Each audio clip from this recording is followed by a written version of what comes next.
काही लोकांच्या अंगात येतं. वारकरी संप्रदाय मानत नाही बरं या गोष्टीला. माऊलीचं तो सोडाच तुकोबारांनी खंडन केलंय. सेंदरी हेंदरी दैवते कोण ती पूजे भूते केते. अंगात येणारा हा मनुष्यच नाहीत असं लेखी प्रमाणे तुकोबारांचं.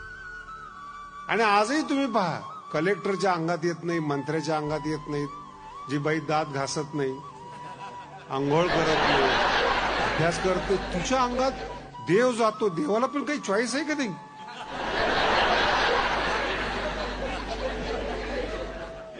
कधी अभ्यास करून विचार करा या गोष्टीचा. कुठं जावं, कुठं राहावं, काय करावं. एक कारकून माझ्याकडे आला आणि मला त्यांनी सांगितलं, महाराज 7.5 सुरू आहेत, 5 वर्ष झालेत, 2.5 वर्ष राहिलेले आहेत. 2.5 वर्षात माझ्यावर शनीचा प्रभाव पडू नये म्हणून मला काहीतरी उपाय सांगा. मी म्हणलं, काम काय करतं? मी कारकून आहे. तुझ्या मागे कोण लागलंय? ते मग शनी लागलाय. म्हणजे एवढं मोठं कशाला समजतो स्वतःला?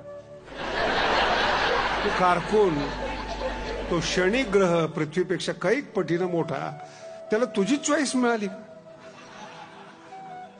म्हणजे तुझ्या मागे लागावं शनीने, इतका लहान नाहीये तो.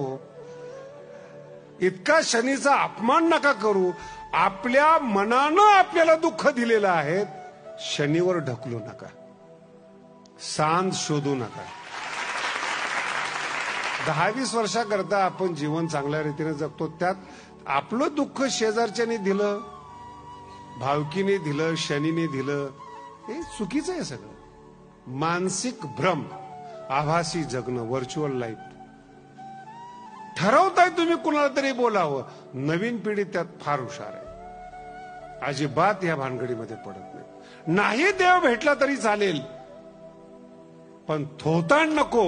ही परमार्थ सुरू करण्याची पहिली पायरी. मी याला प्रॅक्टिकल म्हणतो. आणि जेवढे लोक शिकलेले होतील तेवढे विवेकानंद जन्माला येतील. शिकलेलेच विवेकानंद होतात, ग्रामीण विवेकानंद होत नाही.